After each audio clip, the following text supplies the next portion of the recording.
Ok, ¿qué onda chicos y chicas? Bueno, pues este es nuestro primer video para dar continuidad a la materia de Salud Comunitaria 2 y antes de proseguir con el video me gustaría dejar claro que evidentemente esto no es un video profesional, al menos a nivel técnico.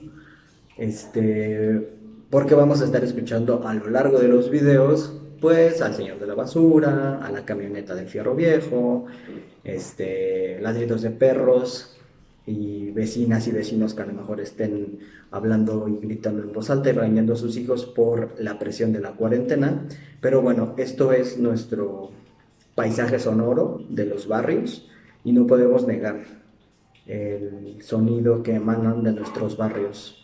Ahorita escucharán a lo lejos, si lo alcanzan a percibir, pues a la basura que está pasando y pues justamente estos sectores esenciales son los que no están parando, ¿no? Con esta cuarentena.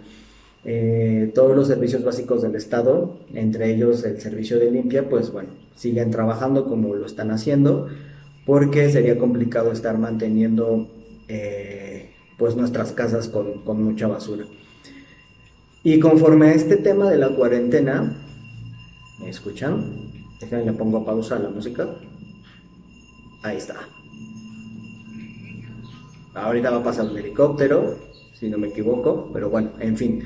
Lo importante es que escuchen mi voz y que podamos de alguna manera darle continuidad a estos temas como les decía. Algo importante en estos videos, como les comentaba, es que voy a estar dando una retroalimentación, una explicación o puntos claves de ciertas lecturas que están programadas para el resto del semestre, las cuales no son de ninguna manera obligatorias. Esto quiero que quede muy claro. No se sientan con la presión de tener que entregar un reporte de lectura. Quedamos que lo que se va a entregar es una reflexión de media cuartilla o una cuartilla, ¿sale? Y con base a esto, sí es importante puntualizar también lo de sus ensayos. Sus ensayos estuvieron la mayoría muy bien, la verdad eso me dio muchísimo gusto, el encontrarme con ensayos muy muy buenos. Otros ensayos desafortunadamente no tienen el manejo conceptual que hemos estado revisando en clase, o sea, es un manejo conceptual que como ustedes lo saben, pues va enfocado en un primer momento a la ideología, particularmente en Althusser, que es a quien estuvimos revisando, y la parte postestructuralista con Foucault, con la categoría de discurso. O sea, ideología y discurso han sido la base fundamental de nuestra materia, ¿no? Y cómo a partir de la idea de ideología, la idea de discurso,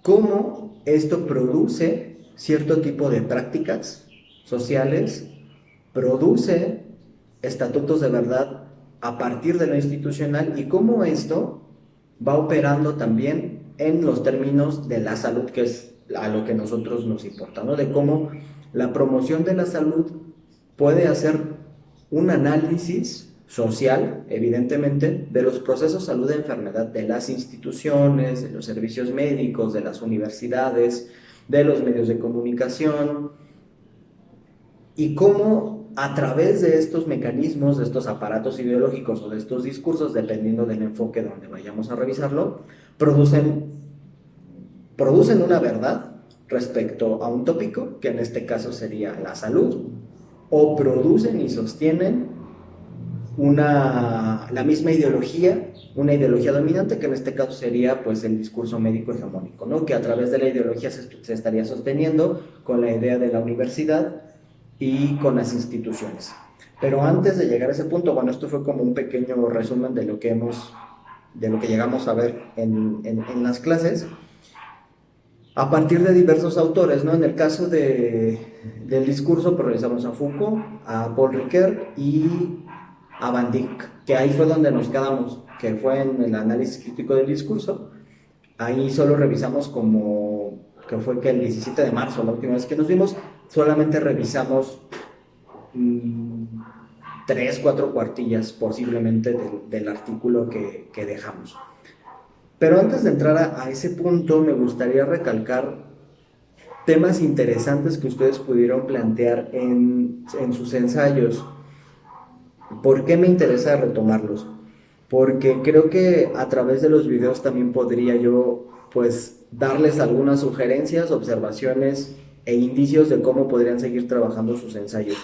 Resaltan temas muy interesantes, sobre todo por esas personas que tuvieron sus ensayos un buen manejo conceptual y categórico, y cómo pudieron irlo articulando pues, con los autores y con sus ideas, ¿no?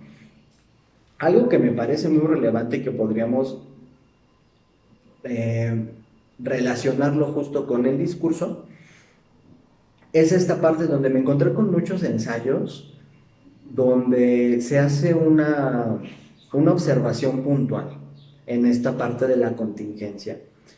En sus ensayos, varios ensayos desarrollan la idea de este nulo acatamiento o poco apego a la norma institucional, es decir, que a partir de la contingencia se ha dado una serie de normativas institucionales por parte de la Secretaría de Salud principalmente, y que esta serie de normativas pues mucha gente no las está llevando a cabo, ¿no? Y ahí habrá pues muchos puntos de vista sobre por qué la gente lo está haciendo o no.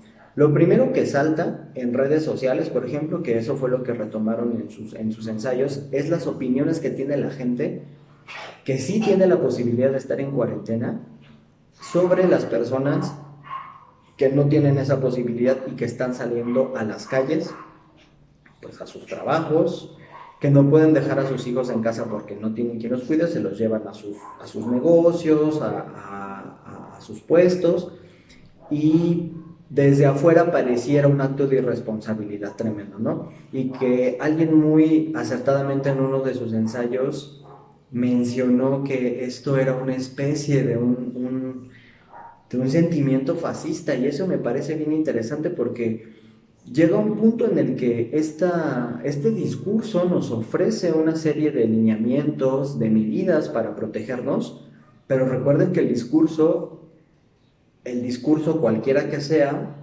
al estar operando, llega a un punto en el que cierto sector social o el sujeto lo encamina a otro punto. O sea, es decir, el hecho de que el discurso se ponga en juego no quiere decir que todos van a seguir la misma dirección, y eso es muy importante, porque esta parte de la medida sanitaria llega a un punto en el que se criminaliza a las personas que están saliendo de sus hogares a realizar sus actividades económicas. Y este ensayo que hablaba de esto como sentimiento fascista me parece bien interesante porque creo que pone sobre la mesa y pone en juego esta crítica tan dura que hay, ¿no? No es la intención de justificar ciertas acciones, porque también evidentemente hay personas que quizá en un acto de irresponsabilidad pues están saliendo a las calles, quieren entrar a las playas, pero eso es muy importante. O sea, lejos de juzgar estas acciones, sería importante que las podamos analizar, y ahí es donde entra en juego el discurso desde mi punto de vista. ¿Cómo entra? Yo considero que hay una parte del discurso institucional, del discurso de los gobiernos y las instituciones, principalmente aunado al discurso médico, donde hay una sensación de que es un discurso ajeno, un discurso extraño y un discurso del que hay que dudar, principalmente las clases populares. ¿Por qué? Porque históricamente ha habido un abandono institucional, y este abandono institucional, que puede llamarse desprotección ante los derechos laborales, de vivienda, de salud, de alimentación, de educación, las clases populares históricamente se han sentido desprotegidas, nos hemos sentido desprotegidos por el Estado y por esos discursos.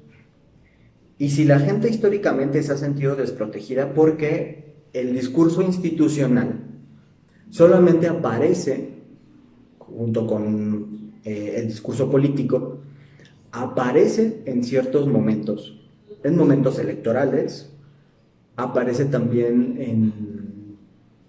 en esta relación que tenemos con el Estado como contribuyentes al pagar impuestos y también en cuestiones punitivas, ¿no? En la represión, en los múltiples sentidos, las cuestiones penales y jurídicas. Digamos que ahí nuestras relaciones con el Estado pues no son bastante agradables, ¿no? Porque si hay un abandono institucional histórico donde hay una desprotección de los múltiples derechos humanos básicos, ¿qué va a suceder cuando a estas personas se acerca el gobierno a través de los discursos institucionales y de salud a pedirles una serie de recomendaciones que implican poner en riesgo su economía? Ojo, repito, no estoy justificando que las personas no estén tomando la cuarentena, sino es comprenderlo, ¿no? Es comprender esa parte de que esto es efecto de años de abandono institucional y que mucha gente pone en duda esa serie de medidas y de discursos, ¿no? Gente en el sentido de la clase popular, porque otra cosa es los gobernantes, los medios de comunicación que han puesto en tela de juicio las medidas institucionales, pero no porque duden de ellas, sino porque hay una lucha de poder y eso es completamente distinto. Vamos a pensar refiriéndome un poco a este ensayo que es muy interesante de una compañera que hablaba de pues de esta parte donde la gente juzgaba. Hubo otra compañera que también dijo que existe esta incredulidad de la gente sobre la pandemia por pues esta desconfianza que hay ante el gobierno, ¿no? Y es una desconfianza histórica que la gente lo tiene ubicado y que en estos momentos pues pareciera algo ajeno y extraño un discurso institucional. Esto me parece bien importante. Otra parte que encontré en sus ensayos es una compañera habló de algo muy importante, el discurso de la higiene. El discurso de la higiene se institucionaliza con la institucionalización de la medicina en el siglo XIX. Pero, justo esto es bien importante nuevamente, o sea, el discurso de la higiene, si bien médicamente trata de convertirse en algo preventivo en cuanto a enfermedades, llega un punto en el que este discurso científico, que es el de la higiene, se vuelve también en un discurso moralizante. ¿Por qué moralizante? Porque piensen a qué se asocia la falta de higiene, históricamente a qué se le ha relacionado. Que digo, también la gente de clases altas no necesariamente es muy limpia, ¿eh? O sea, también eso hay que considerarlo. Pero este discurso de la higiene también se vuelve en un punto del control y la dosilización de los cuerpos a través de la higiene. No estoy diciendo que esté mal lavarse las manos y que tengamos medidas de higiene en este momento, pero estos discursos pueden llegar a un punto límite en el que esto puede transformarse o se está transformando en una dosilización y en una vigilancia constante de los cuerpos, y esto tiene repercusiones subjetivas. Y esta parte también es bien, bien interesante, en cómo lo pueden o lo han estado desarrollando en sus ensayos. Y otros puntos importantes que me parecen pues muy, muy chido resaltar es que hubo ensayos que se enfocaron en el papel de la promoción de la salud, y eso a mí me parece un punto bien interesante porque es un momento histórico en el que la promoción de la salud puede tomar un papel relevante socialmente, sobre todo por este mito que hay en cuanto a la promoción de la salud, de que pareciera un auxiliar de la medicina, ¿no? Justo parte del análisis del discurso, y cuando lo trasladamos a la promoción de la salud, es poder cuestionar la idea de que la medicina no es el único campo del saber que tiene que monopolizar la salud. Esto es muy importante porque pareciera que la medicina está bueno, no pareciera, la medicina institucionalmente está a nivel jerárquico en primer lugar y posteriormente aparecen otro tipo de especialistas de la salud o de campos del saber de la salud. Llámese educación para la salud, promoción de la salud, la psicología, que aparece también en ese campo, y otras áreas, ¿no? Yo creo que es un momento también de que ustedes se cuestionen el papel y la relevancia de la promoción de la salud en el sentido de verla como un campo autónomo y un campo que se aleja del saber médico en el sentido estricto, porque recuerden que en una de las clases que hacíamos este análisis, hacíamos la puntualización de que la medicina no, su objeto de estudio no son las personas y no son los cuerpos. El cuerpo es una categoría antropológica. La medicina estudia organismos, estudia sistemas fragmentados, estudia al organismo en sus fragmentos para poder tener un objeto de estudio central, lo cual no está mal. No ha sido una forma histórica en la que se ha abordado el proceso de salud de enfermedad, pero no es el único. Y creo que es un momento en el que la promoción de la salud tiene que cuestionarse la importancia de la licenciatura en la que están, y que en estos momentos de contingencia es una, y no una herramienta en el sentido técnico, sino un campo del saber que puede ofrecer otras posibilidades de analizar y ver esta pandemia. Eso es muy importante, porque si ustedes analizan esto y lo pueden vertir en su ensayo, creo que daría para mucho el cómo los discursos no hegemónicos, que en este caso sería el de la promoción de la salud, digo, evidentemente hay tipos de promoción de la salud que son en términos del modelo biomédico, ¿no? Eso no hay duda, pero hay otros modelos de la promoción de la salud que justo son más próximos a las personas, porque recuerden que la promoción de la salud, su parte en el proceso de, salud, de la salud de enfermedad, ahí es donde aparece la noción de persona, la noción de cuerpo, y eso rompe completamente con el modelo hegemónico, porque ya estamos hablando de categorías sociales, antropológicas, culturales, subjetivas e inclusive lingüísticas, porque esto que hemos analizado del discurso tiene que ver con el orden del lenguaje, y eso es bien importante, cosa que los médicos no hacen. Igual tampoco tendrían por qué hacerlo, pero a mi parecer tendrían que estar sensibilizados en esta parte social.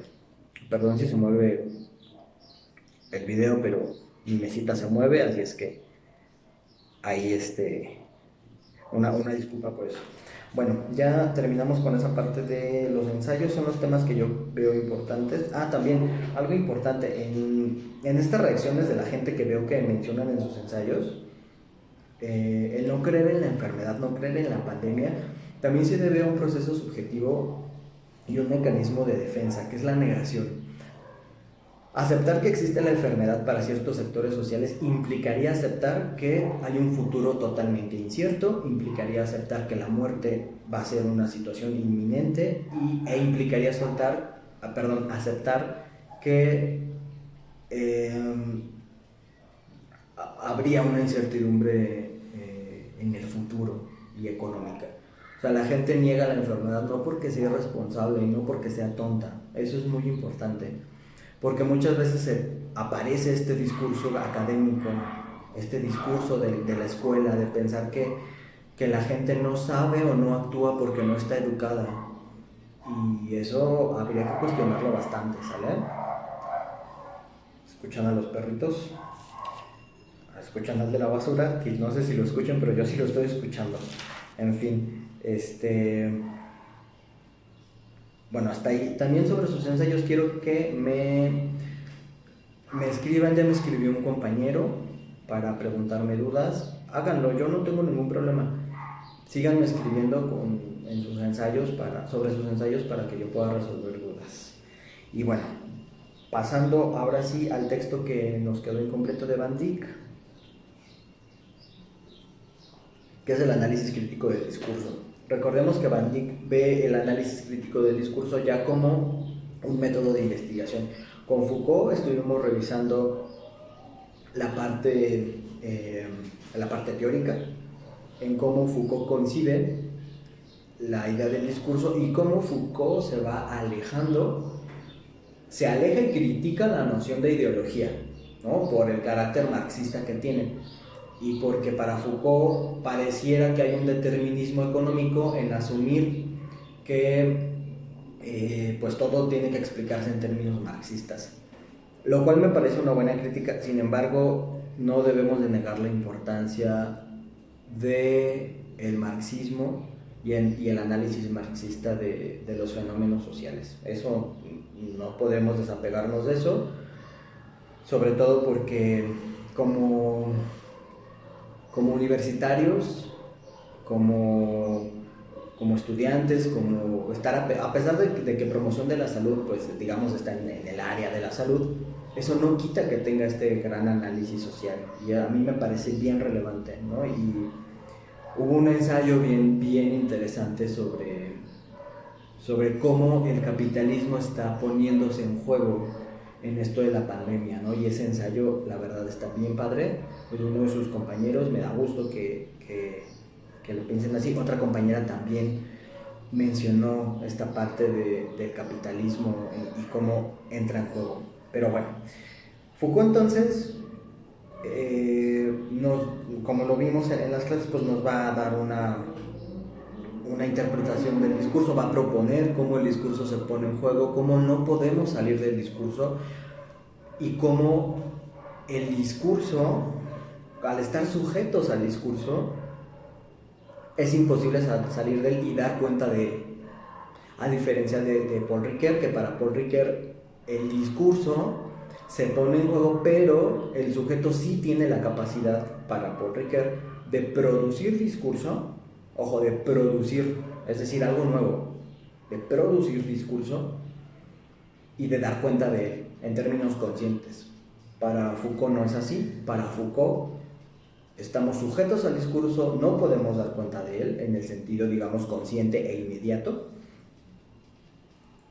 y no podemos salir de él y no podemos producir un nuevo discurso, sino que estamos reproduciéndolo constantemente, ¿no? En términos Foucaultianos.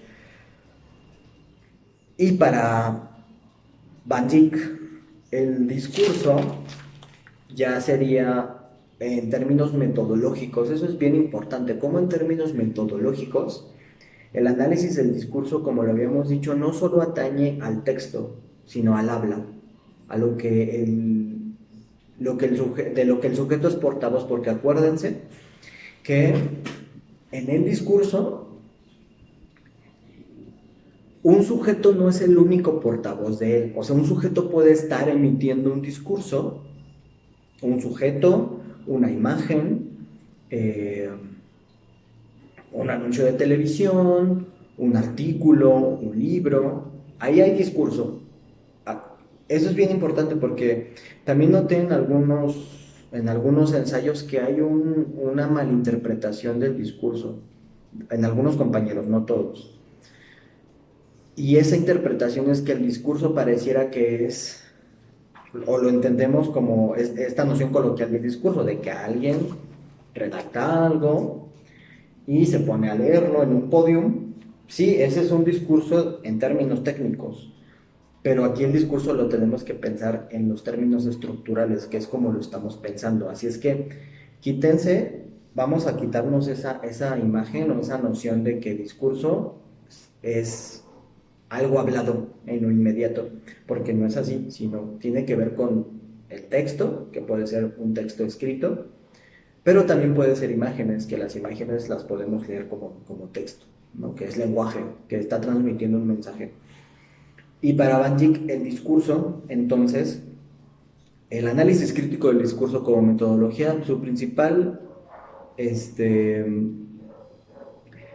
aporte o su principal característica es que va a tener una noción de incidencia social. ¿Por qué? Porque a lo que le interesa el análisis del discurso es la desigualdad social, el dominio y el poder y el control de los grupos, él le llama élites, que lo podríamos pensar como los grupos dominantes sobre los dominados, y cómo existe un control a través de los discursos. ¿Cómo se manifiestan los discursos para Van Dijk? A través de los medios de comunicación, del gobierno, de la religión, de la escuela, de lo jurídico. Y ahí es donde los discursos se ponen en juego. Se ponen en juego para este control constante o esta dominación constante. Aunque tenemos que recordar que no siempre es una relación directa, porque hay un problema en el sentido de a veces de interpretación, de que asumimos que cuando una clase dominante ejerce el control sobre un grupo dominado, pareciera que la represión es inmediata, continua, avasallante, y que es una relación directa donde esta persona no tiene una capacidad, donde pareciera que es un ente pasivo que solamente está recibiendo esa opresión. Si bien hay una relación violenta, una relación opresiva y una relación de dominación, recuerden que hay puntos de fuga y hay puntos de resistencia, donde estos grupos, llámense minoritarios, en vulnerabilidad, dominados, operan y ponen en juego procesos de resistencia, y en esos puntos de fuga resisten a esta violencia de múltiples formas, ¿no? Y no necesariamente tienen que leerse una serie de cuestiones teóricas para aprender a resistir, sino que es un mecanismo que se pone en juego. Que eso es muy interesante porque creo que es una crítica también a pensar que solamente la resistencia y el poder querer generar un cambio tendría que pasar necesariamente por el filtro de lo académico. Es decir, de personas que creen que, bueno, hay muchos marxistas que creen que las personas tendrían que pasar por toda una lectura marxista para poder emancipar su conciencia. Yo creo que no es así, necesariamente. Sí es importante, pero no es necesario en todos los casos. O sea, hay otro tipo de procesos subjetivos que encaminan a la gente a resistir y a rebelarse y a emanciparse de alguna forma, sobre todo porque, principalmente en aquellos grupos que históricamente han sido violentados. Vamos a pensar en los grupos indígenas. Ok, entonces, si es una cuestión metodológica para Van Dijk, el análisis crítico del discurso pues va a, lejos de basarse en una teoría concreta, lo que va a identificar en primera instancia son los problemas sociales y problemas políticos. Eso es lo que va a analizar, ¿no? Porque todo problema social y político implica relaciones de poder. Y si lo pensamos en términos Foucaultianos, ¿no? De que hay relaciones de poder que se están poniendo en juego y que alguien ejerce un poder, y que recuerden que el poder lo podemos pensar en términos de la influencia sobre el otro para que lleve a cabo una actividad o una tarea a mi beneficio, o una imposición también en esos términos. Es más complejo, pero ahorita no nos vamos a detener en cuestiones de definición de poder. ¿Sale? Justo en esta relación de poder, Van Dijk considera que el poder está en términos discursivos. Si está en términos discursivos, entonces está en términos de lenguaje, que no necesariamente el poder tiene que verse o manifestarse en términos de violencia física, de agresión o de imposición, sino que el lenguaje por sí mismo es el vehículo por el cual el poder se pone en juego, y que a través de eso hay una influencia, hay un control, hay una dominación, hay una opresión de un grupo hacia otro. Es decir, el discurso a través del lenguaje, y que recuerden que el lenguaje no necesariamente es habla, eso también ya lo habíamos explicado, que el lenguaje está en otros términos, no necesariamente en lo verbal, en el habla, en lo que se dice, sino también en lo que no se dice, porque recuerden que el discurso es una clausura también. O sea, si bien el discurso despliega una serie de enunciados que son estatutos de verdad, al mismo tiempo es una clausura de lo que no se tiene que decir. Yo pensaría que el discurso es esa conjunción, o no sé si llamarle esa suma de positivo y negativo, donde es tanto un despliegue de estatutos de verdad, pero al mismo tiempo está constituido por una clausura de lo que no tiene que ser dicho y de lo que no tiene que ser hablado. ¿Sale? Y entonces, al ser el poder estar en términos discursivos, digamos que va a tener un alcance, pensaría yo que un alcance más amplio. Por eso los medios de comunicación son relevantes en este sentido, porque lo que dicen de manera sutil o de forma discursiva tiene un impacto de alguna forma, tiene un despliegue, y al mismo tiempo tiene esa clausura de lo que no se tiene que decir. Al mismo tiempo, el discurso va a constituir a la sociedad y a la cultura, pues porque es lenguaje. Si el discurso está dentro del orden del lenguaje, el lenguaje es la parte constitutiva de la cultura. y de la sociedad. Para Van Dijk, que ahí hay una diferencia con Foucault, Van Dijk va a decir que el discurso hace un trabajo ideológico. Esto es bien importante, porque entonces el discurso va a poner en ese juego del lenguaje, en, ese, en esa forma sutil y a veces no, de su estructura, va a estar reproduciendo y va a estar legitimando una ideología particular. ¿Sale? O sea, el discurso va a estar legitimando una ideología desde Van Dijk. Es histórico, es decir, que va cambiando a lo largo del tiempo, los discursos, y eso es bien importante, hay que pensar que los discursos muchas veces pareciera que se van transformando, pero no sé si llamarla en el fondo, y en esencia, tampoco me quiero poner esencialista, pero los discursos en apariencia van transformándose con el tiempo, pero en realidad terminan llegando al mismo punto. Ejemplo, y lo tomamos en clase, el ejemplo de la homosexualidad, que ha sido en términos de pecado, en términos de delito y en términos de enfermedad. Son tres paradigmas completamente distintos que están operando por tres discursos diferentes: el discurso religioso, el discurso jurídico y el discurso médico. Pero al final de cuentas, lo que están haciendo los tres es sujetando o no sujetando, objetivando más bien al homosexual o al sodomita, en términos religiosos, lo están objetivando en el sentido de que es eh, ese objeto abyecto, ese objeto extraño que hay que controlar, que dominar, y que cada uno de esos discursos ha tratado de dominar, de erradicar y también de querer saber cómo es que se constituye. Nuevamente el sonido de los perros y el de la basura. No se va de la basura, Son muchas calles. En fin. Bueno, aquí les puse en el pizarrón, ya vimos lo de la investigación en ciencia social. El micronivel y el macronivel, que eso también ya lo vimos. Hay un nivel micro. Hay un nivel micro en el que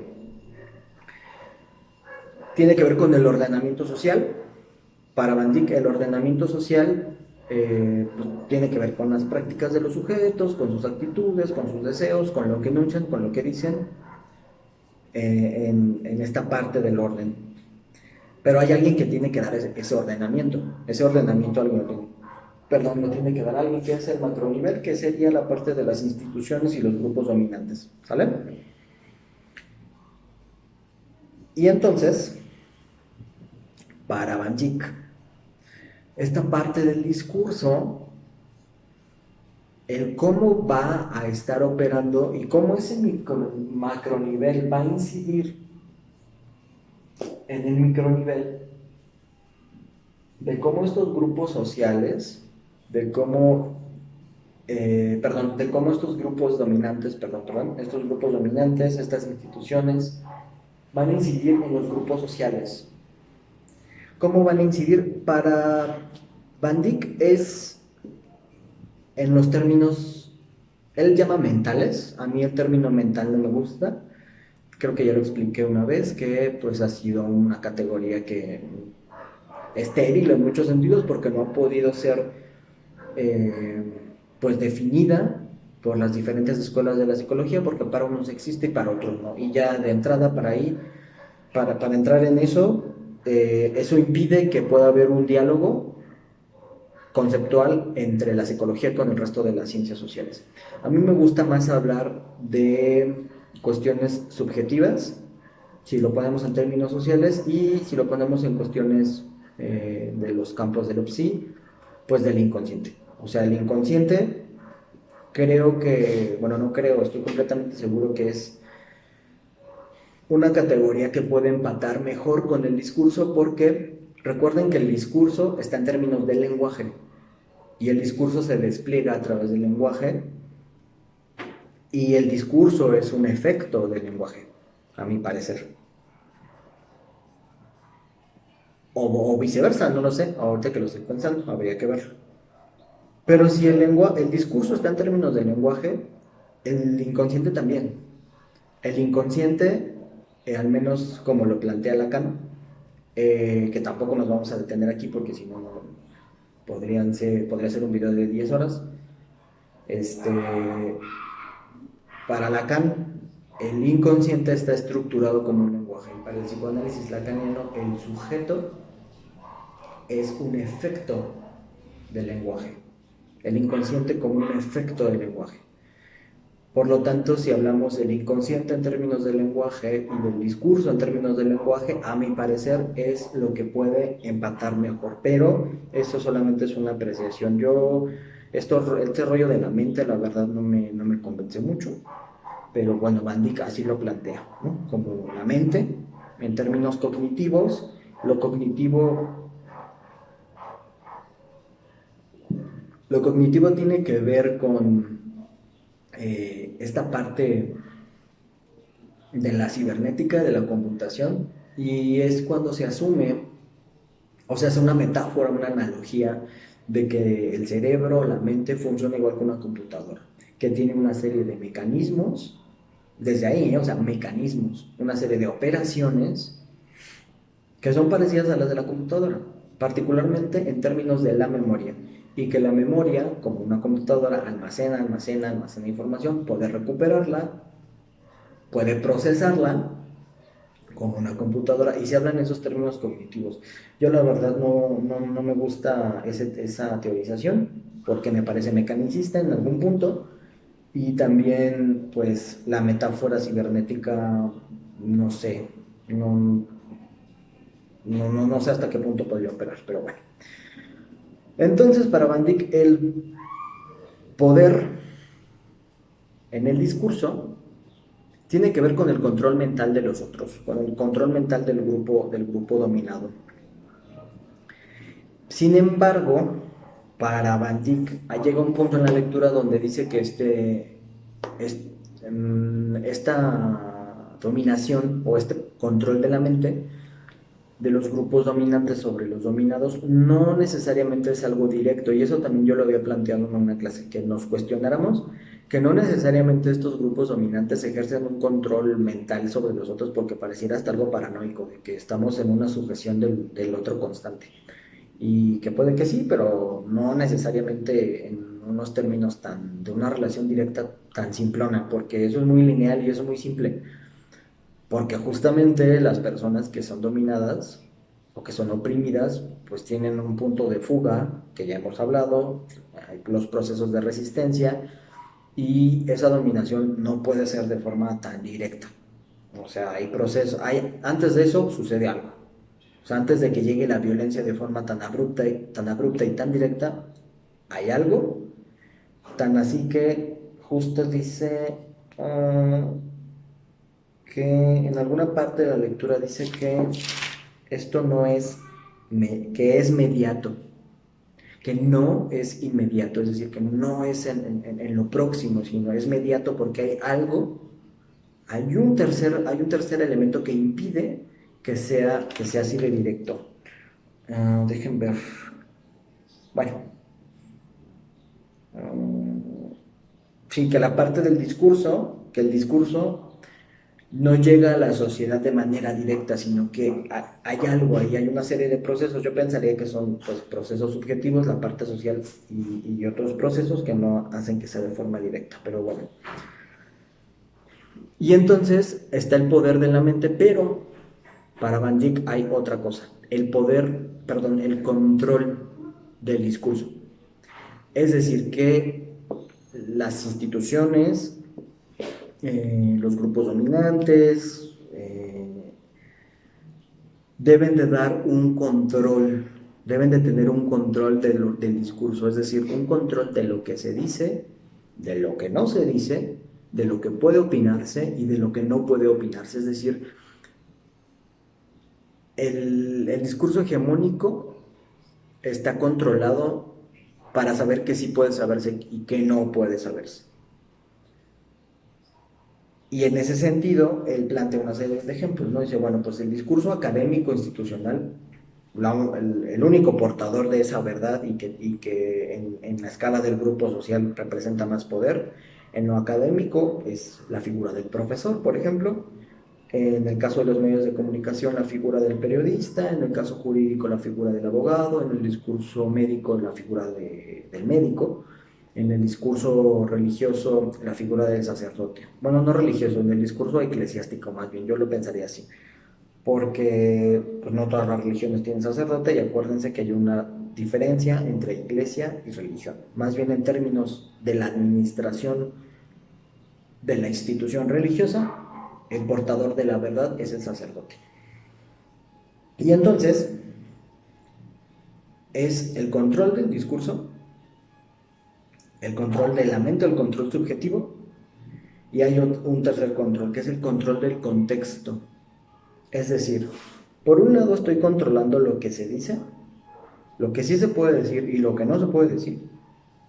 Por otro lado, hay una influencia en la subjetividad del otro para que siga sujeto, pero por otro lado hay un control de ese contexto. Es decir, tengo que influir, controlar y generar las condiciones necesarias para que también ese control se ponga en juego.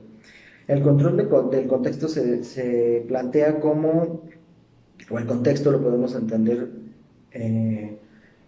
las acciones que ocurren dentro de un contexto, la definición global que tendría que ver con el espacio y el tiempo. Ahorita voy a dar un ejemplo para que quede más claro. El espacio y el tiempo en el que discurre esta parte del poder y del control, así como la cuestión de los participantes, las actitudes, las representaciones mentales o subjetivas, las opiniones, etc. Es decir, todo ese contexto tiene que estar controlado. Ejemplo de ello. Para que haya un control del contexto del discurso académico, para así influir y tener un control en términos subjetivos, desde esta teoría,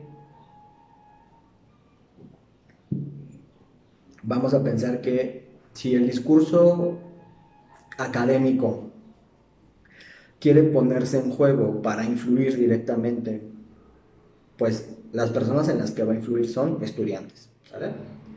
Pero para que haya estudiantes tiene que haber un contexto. ¿Cuál sería? El de la universidad, en espacio y tiempo.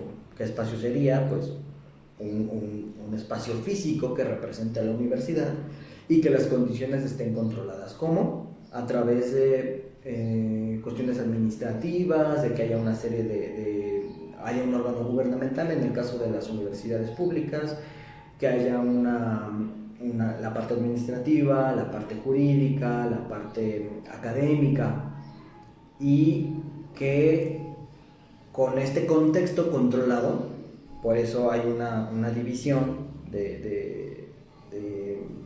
en la estructura, ya permite tener un control del contexto.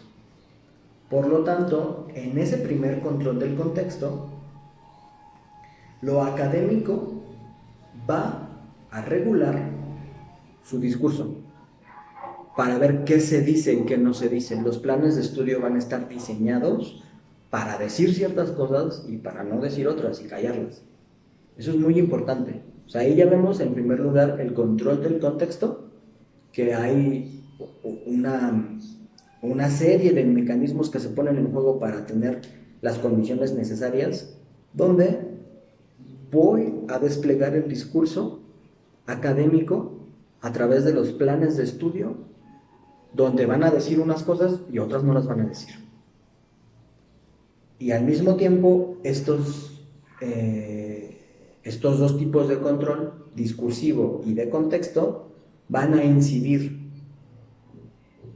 en el control subjetivo, que Van Dyck diría el control de las mentes de los demás. Yo hablaría de ese control subjetivo, pero recuerden que los controles subjetivos no son así de directos tampoco. O sea, recuerden los puntos de fuga. O sea, esto es bien importante, porque también, aunque haya un control del discurso en términos académicos, existe la libertad de cátedra, por ejemplo, ¿no? De que a mí me dan un temario como profesor, me dicen qué tengo que decir, y en ese que tengo que decir excluye todo lo que no tengo que decir, pero tenemos la posibilidad de incluir cosas. El alumno igual, el alumno no necesariamente es como no es un recipiente de conocimientos que no los pueda cuestionar. Si bien hay una cuestión discursiva que trata de influir o de controlar, no necesariamente opera así. Y bueno, hay que decir de las estructuras universitarias donde las partes administrativas, jurídicas y demás pues están envueltas en corrupción y que no llevan a cabo su trabajo, ¿no? O sea, siempre piensa en esto como no tan directo y no tan avasallante como pareciera. Porque esto da posibilidad de que los sujetos tengan esta capacidad de agencia, la capacidad de organizarse, de la capacidad de resistir, la capacidad de poder hablar lo que no desean, lo que les duele, lo que no les gusta, y que en función de esa falta, de esa ausencia, de eso que duele, de esa opresión que lastima, poder hacer algo al respecto. Porque si lo pensamos solo como receptores de control, es algo muy simple. Y que luego muchos traen ese argumento. Que claro, en algunos casos pues sí se da, o sea, hay víctimas de la violencia que son receptoras de violencia, pero porque hay un control del contexto muy fuerte, muy fuerte, o sea, víctimas de violencia sexual, por ejemplo, o sea, y que aún así hay una posibilidad de poder sanar la violencia en algún punto.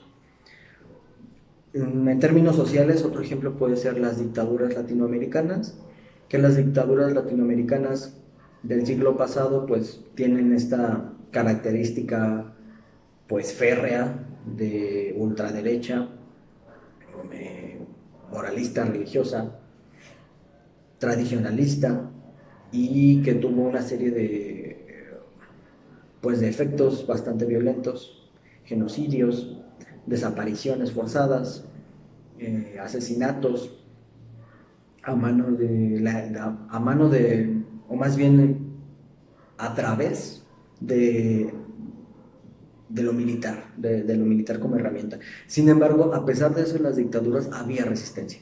O sea, había una serie de procesos de resistencia donde podemos ver que el discurso, por más que trata de controlar, por más que trata de imponerse, hay algo que resiste y eso es lo relevante, ¿no? De poder analizarlo desde ese punto. ¿Y esto qué tendría que ver con la promoción de la salud?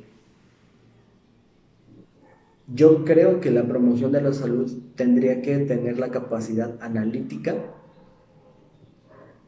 y crítica de cuestionar el modelo de salud hegemónico, de cómo ha operado en la atención institucional y con las personas y poder proponer algo completamente diferente donde las personas estén contempladas, donde los grupos sociales estén contemplados, donde la vulnerabilidad de las personas se ponga en juego, se haga evidente para poder hacer algo. Yo creo que la promoción de la salud tiene eso. Y el punto es ese, analizar desde la promoción de la salud los discursos en torno al proceso de salud-enfermedad, en torno a las medidas institucionales en salud, las, las reformas en salud también, o sea, ahí hay un análisis del discurso, ¿no? En lo que decíamos en una ocasión, esta planificación familiar en el sexenio de Salinas, ¿no? Que dijimos de la planificación familiar, que cómo era, alguien en clase lo dijo de una familia chica es mejor o algo así, no recuerdo muy bien, pero lo que planteamos en esa clase, pues de que ese discurso es completamente racista y clasista, pareciera que no lo es, pero cuando analizamos a qué va enfocado esto de tener pocos hijos y quiénes tienen esa posibilidad y el significado que implica tener muchos hijos, porque ya dijimos en una clase también lo que implica, pues dar cuenta de eso, ¿no? De que ahí es donde el discurso es importante en términos de la promoción de la salud. Y pues bueno, para terminar o para ir terminando, Bueno, ya pasamos lo del control del discurso y la subjetividad. No es de forma directa, no es de forma tan avasallante siempre. Hay una posibilidad de cuestionamiento, eso es muy importante. Mm, Ese control está contextualizado. Y también en los discursos, el discurso no está controlado por un solo grupo, eso es bien importante. Muchas veces los grupos hegemónicos están en esa lucha constante para saber quién domina, para saber quién tiene ese estatuto de verdad que va a producir o va a sujetar a los otros o va a dominar. Eso es bien importante. No es un discurso. O puede ser uno también desde otras perspectivas, puede ser un discurso que que solamente cambie de voz y que tenga diferentes voces, pero al final de cuentas es el mismo discurso, solo que con diferentes voces.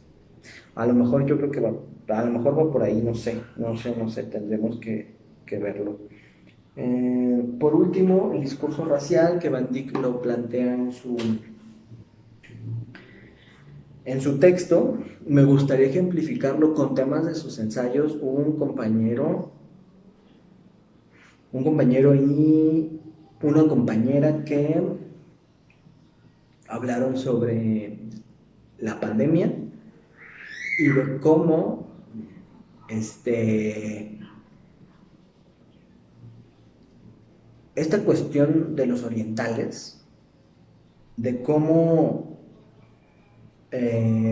se ha creído históricamente que los orientales son sucios, de que comen porquerías, como si nosotros no lo hiciéramos, que comen animales exóticos, que son sucios, y que eso fue lo que provocó la pandemia, por su suciedad o por sus hábitos o sus costumbres. Ese tipo de opiniones que seguramente han visto en redes sociales, encubre un discurso racista profundo, porque de alguna forma el discurso racista se pone en juego de diferentes formas, no solamente de una forma violenta, ¿no? Para Van Dyck, el discurso racial pues está en los grupos hegemónicos, pero también vamos a pensar el discurso racial como este producto histórico de este choque y de esta dominación y explotación. Es decir, el racismo, con la fuerza que lo conocemos, eh, lo podemos ubicar con el encuentro violento de Europa con América, porque el racismo no quiere decir que antes de ese encuentro no hubiera racismo. Claro, los europeos tenían constancia de que los africanos eran diferentes a ellos, que había una estructura biológica y que teológicamente se justificó eso también, de que las pieles negras eran pieles próximas al demonio porque se asumía que el demonio era negro y por lo tanto la gente negra, la gente africana era demoníaca, ¿no? Pero cuando hay un encuentro con América, ese encuentro tan violento y tan abrupto donde la violencia se ejerce sobre las naciones y pueblos eh, indígenas o prehispánicos, también vuelve nuevamente esa duda, ¿no? ¿Son personas? ¿Qué son? ¿Son animales? Y esta diferencia biológica, fenotípica, del color de piel, del tamaño, de los ojos, de cualquier aspecto visible biológico, se convierte socialmente en una distinción de que ciertos cuerpos, dependiendo de su fenotipo, del color de piel, son cuerpos más próximos a lo animal, son cuerpos más próximos a la animalidad, cuerpos poco dóciles, cuerpos poco bellos, eh, cuerpos ajenos y extraños.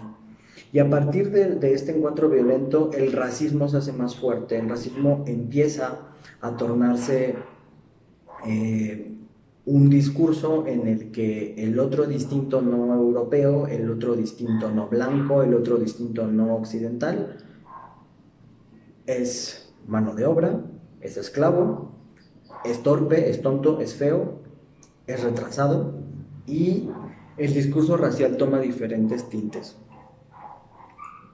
o por lo menos yo ubico tres: que el discurso racial criminaliza al otro, es decir, pensar en estos estereotipos de, por ejemplo, con los europeos, ¿no? De los latinos y los turcos son delincuentes por el solo hecho de ser latinos y por su origen y por su color de piel.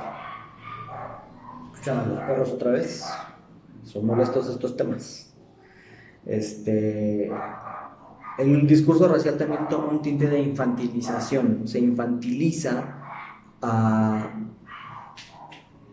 a las personas que son de otra cultura, que se consideran inferiores. Eso es lo importante, esta consideración de inferior llega a infantilizarlos, de pensarlos como en una edad, en una minoría de edad perpetua, de que son inocentes, de que son ignorantes, y que hay un trato condescendiente, amable, así, de hablarles hasta infantilizadamente. Y eso, cuando tengan, ojalá y no tengan que ver algo así, porque es muy desagradable, pero cómo se aproximan personas con, con las personas indígenas, cómo les hablan, de la manera en que se dirigen a ellos. Y otro punto es la exotización, el exotizar al indígena o a la persona racialmente distinta a lo que uno es, o por lo menos desde el discurso blanco, europeo, occidental, de cómo se exotiza a las personas de otra raza, y se exotiza en términos positivos, o sea, no necesariamente en términos de museo, ¿no? De que vayan al Museo de Antropología, vayan al segundo piso, a las salas que están arriba, y ustedes van a ver piezas de museo de las diferentes culturas indígenas de nuestro país, como si fueran piezas de museo, ¿no? De las diferentes regiones de nuestro país, y eso es exotizar, y eso es racista. Pero también se puede ver en términos, o sea, ahí pareciera que está en términos positivos, pero también esta cuestión puede darse en estos términos de exotizar a la persona oriental, a la persona afro, y esta exotización pues también es una cuestión racial, o sea, pareciera que es en términos positivos, se le llama discriminación positiva. Por ejemplo, vamos a pensarlo como en este auge que ha habido, en series de televisión, en películas donde hay personajes indígenas, personas indígenas, personas afro, personas orientales que tienen papeles protagónicos o que tienen papeles importantes, y que eso se toma como algo maravilloso, ¿no? Como algo espectacular, como si no hubiera muchas personas que ya lo hicieran desde hace tiempo, pero el ponerlo en esos términos, al igual que el protagonista mestizo blanco, pareciera que le da un plus y pareciera que le da un punto especial. Y esta exotización, criminalización e infantilización pues es parte de los discursos racistas, que Van Dyck pues bueno va a ir delineando, y que no solamente es en los términos raciales, sino también en cuestiones de género. Ve cómo el mismo discurso institucional, a todos, médico, jurídico, religioso, pone un freno, pone un pie, pone un límite a las llamadas minorías, ¿no? Ese es el juego del discurso, donde a través de los controles que dijimos, el control de lo que se dice y lo que no se dice, el control del contexto y el control subjetivo, es como va a estar operando, ¿no? Esto del racismo sí me gustaría profundizarlo después, ahorita fue como algo muy, muy simple, porque es importante poder ver cómo el discurso racista opera en los términos también del proceso de salud de enfermedad. Como les decía, este ejemplo de pensar que los orientales, por culpa de los orientales, por sus hábitos, por sus formas de comer, por sus estilos de vida, propiciaron el coronavirus y que desata la enfermedad del COVID, pues eso ha ocasionado pues bastantes problemas, porque en algunos países europeos pues ha habido agresiones directas, burlas a personas orientales de asumir que por el solo hecho de ser orientales son portadores y portadoras del virus, y hay que tener cuidado, y hay quienes lo están trabajando en su ensayo. Trabajenlo desde esos términos, desde el discurso racial, que justo si vemos el discurso racial en los términos del control del institucional, perdón, el control del discurso, el control del contexto y el control subjetivo, podemos ver desde este autor al menos cómo está operando, ¿sale? Espero que haya sido entendible en la medida de lo posible.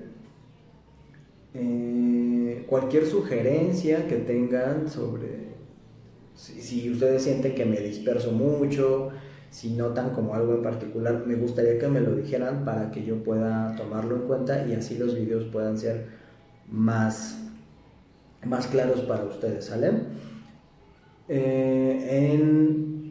Aquí en el video les voy a pedir que si tienen dudas las pongan en los comentarios, que pongan dudas, preguntas, y con base a esas preguntas iniciaríamos el siguiente video, resolviendo esas dudas y cuestiones que ustedes tengan.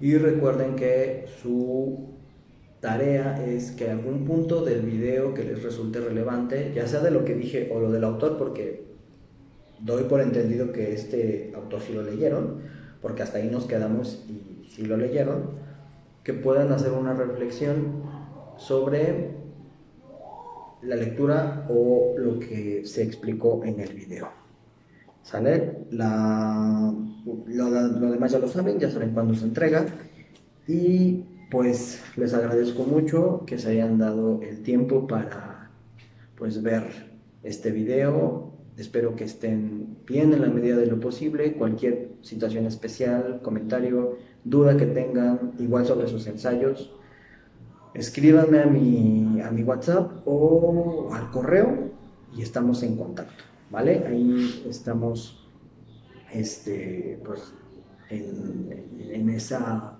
constante revisión, sobre todo para no perder el semestre. Y ese gritito que escuchaban a lo lejos es mi sobrino. Ya es el momento de terminar el video y pues bueno, y perdón si se mueve mucho. Prometo que irán mejorando las partes técnicas de este video. Lo del sonido sí no se los prometo porque mi barrio es muy particular. Me encanta.